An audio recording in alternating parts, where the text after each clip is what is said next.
The health food paradox is one of the most frustrating and dangerous hurdles facing the senior population today because it exploits the trust we place in the word natural. For decades, we have been told that if a food comes from the earth, it is inherently beneficial, yet this simplistic view ignores the complex reality of how an aging metabolism functions. As we cross the threshold into our 60s and 70s, the biological machinery that once processed a wide variety of nutrients with ease begins to change its operational manual. What was a powerhouse superfood at age 30 can become a metabolic liability at age 70 because the body's cellular receptors become less efficient at signaling. This paradox creates a scenario where a senior might sit down to a meal filled with what they believe are high-quality, nutrient-dense vegetables, only to inadvertently trigger a massive internal stress response. We see this most clearly with certain starchy vegetables and root crops that are touted for their vitamins and minerals, but carry a hidden payload of complex carbohydrates that the aging pancreas can no longer keep up with. These foods are marketed as the gold standard of nutrition, yet for someone struggling with insulin sensitivity, they act as a Trojan horse. You eat them thinking you are nourishing your heart and brain, but instead you are feeding a cycle of glucose instability that leads to systemic inflammation and late night blood sugar surges. This is particularly devious because the negative symptoms, fatigue, brain fog and joint pain are often dismissed as just part of getting older, rather than being identified as a direct reaction to a supposedly healthy diet. The paradox is further complicated by the fact that many of these vegetables are high in fiber, which is generally good, but in these specific cases, the starch to fiber ratio is skewed in a way that overwhelms the bloodstream. Doctors and nutritionists are often caught off guard because they are trained to look for junk food as the primary culprit for poor health markers. When a patient presents with rising A1C levels, despite a diet of home-cooked vegetables, it challenges the traditional dietary paradigm. We have to realize that the biological context of the person eating the food is just as important as the food itself. Superfood is only super if your body can actually utilize it without causing collateral damage to your vascular system. For a senior, the goal isn't just to eat things that are healthy in a general sense, but to eat things that are metabolically appropriate for their specific stage of life. This means looking past the marketing labels and understanding that some of the most celebrated vegetables in the grocery store are actually responsible for the very health issues we are trying to avoid. By uncovering this paradox, we can finally stop the cycle of accidental self-sabotage and start choosing foods that actually support longevity rather than just looking good on a plate. It requires a total shift in perspective to accept that the very foods we were taught to prioritize might be the ones standing in the way of our vitality. The concept of the hidden sugar spike is perhaps the most deceptive element of modern nutrition, especially for seniors who are diligently trying to manage their health. We are often taught to look for sugar in obvious places like desserts, sodas, and processed snacks. But the biological reality is that our bodies do not distinguish between the white powder in a sugar bowl and the complex starches found in certain healthy vegetables once they pass the back of the throat. For an aging digestive system, these specific vegetables contain long chains of glucose molecules that are designed to break down slowly, which sounds like a benefit on paper, but in practice, it creates a sustained and elevated glucose presence that the body cannot easily clear. When a younger person eats these starches, their high muscle mass and sensitive insulin response act like a sponge, quickly soaking up the sugar and using it for energy. However, as we age and naturally lose a percentage of that muscle tissue, we lose our primary storage tanks for glucose. This means that the natural sugars hidden inside a starchy root vegetable have nowhere to go but to linger in the bloodstream. This creates a physiological environment where your blood sugar doesn't just spike and drop like it would with a piece of candy. Instead, it rises and stays high for hours, often peaking while you are sedentary or asleep. This is why many seniors find themselves confused by high morning readings despite avoiding sweets the night before. The complexity of these vegetable starches means the body has to work overtime to dismantle them, leading to a delayed release effect that can keep your insulin levels elevated throughout the entire night. This prolonged elevation is actually more damaging to the arteries and the nervous system than a short-lived spike from a simple sugar, because the duration of exposure to high glucose is what drives cellular damage and glycation. Furthermore, because these vegetables are packed with vitamins, they have a health halo that prevents us from seeing them as the metabolic triggers they truly are. We think we are doing something good for our bodies by choosing an earthy, whole food carbohydrate over a refined one.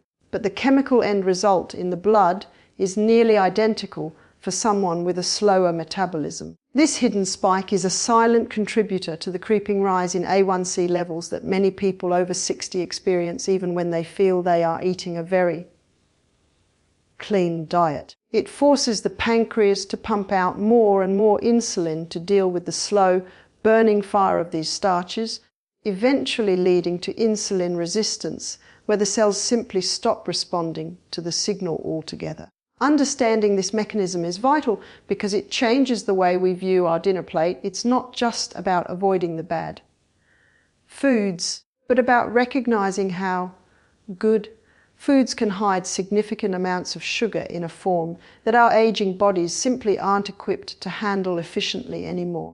This realization allows for a more surgical approach to dieting, where we can remove the specific triggers that cause these invisible surges and replace them with options that provide nutrition without the heavy.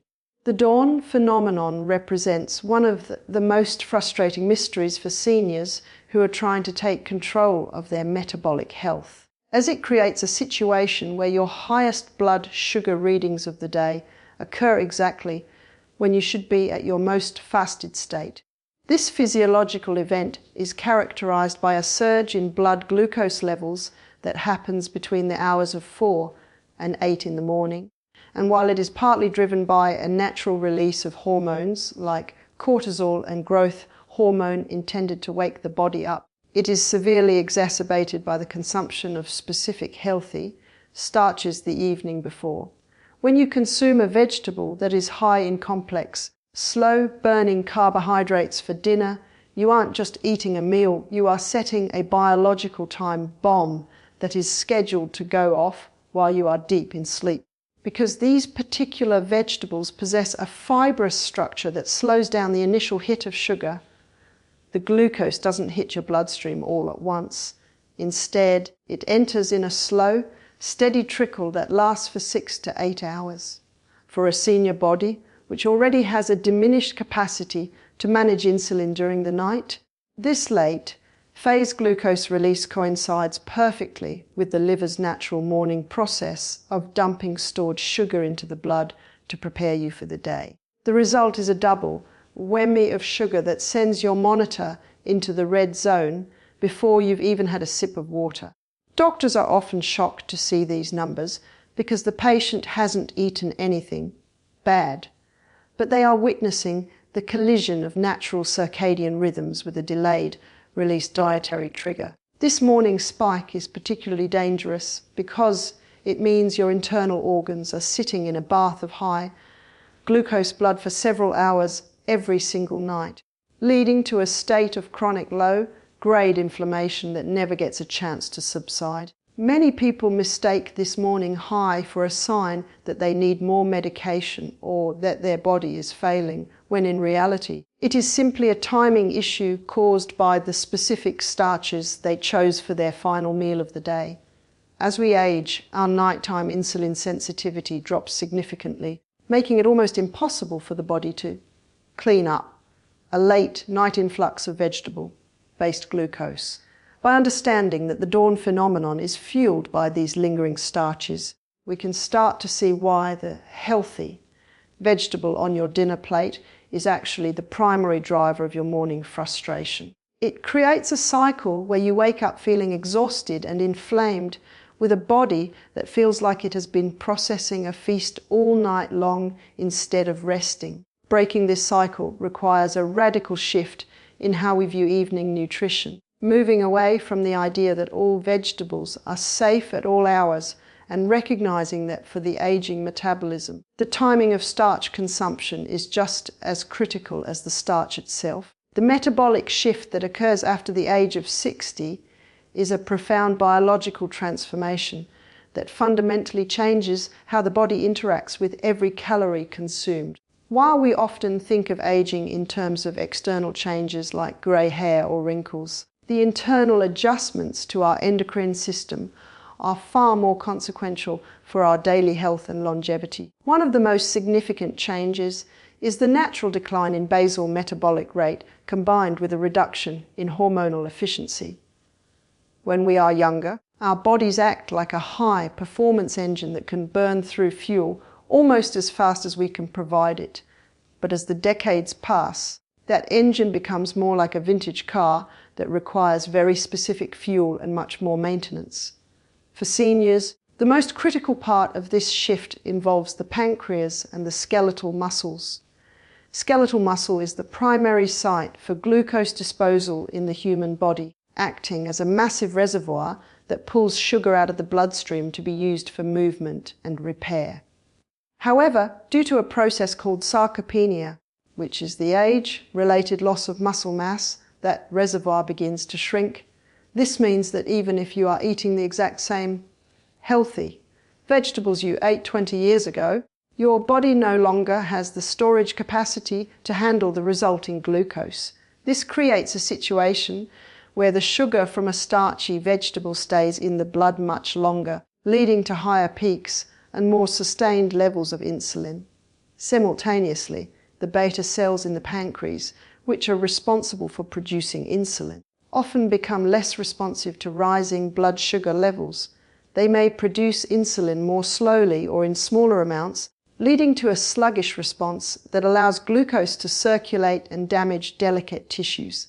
This metabolic deceleration is further complicated by a shift in our hormonal landscape, where the balance between insulin and its counter-regulatory hormones like glucagon and cortisol becomes much more delicate. These hormones can cause the liver to produce excess sugar even when we haven't eaten, a process that is only made worse when we introduce high-starch vegetables into the mix. For many seniors, this means the margin for error in their diet has narrowed significantly. You can no longer rely on your metabolism to fix a high-carbohydrate meal through sheer caloric burn or rapid insulin response. This is why doctors are seeing a rise in what is often called thin outside, fat inside syndrome, where a person looks healthy but their internal metabolic markers are trending toward type 2 diabetes.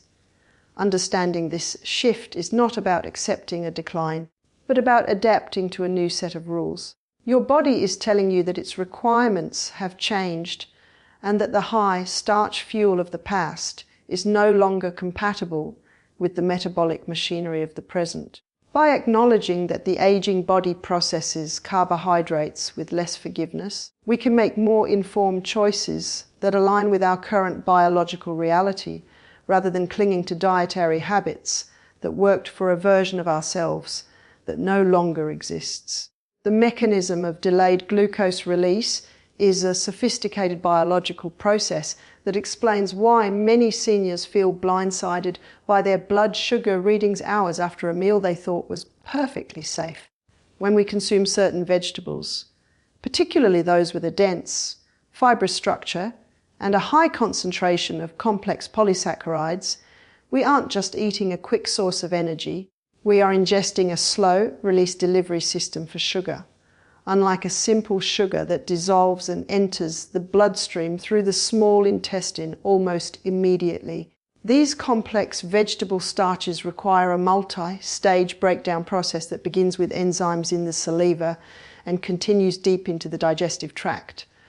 For an aging digestive system, this process can become significantly drawn out, causing the conversion of starch into glucose to happen at a much slower more persistent rate than it would in a younger person. This creates a physiological curve where the peak of your blood sugar doesn't occur 30 minutes after the meal, but rather 3, 4, or even 6 hours later. For a senior sitting down to a healthy dinner at 60 HODA PM, this means the highest influx of sugar might not hit their system until they are winding down for bed or are already fast asleep.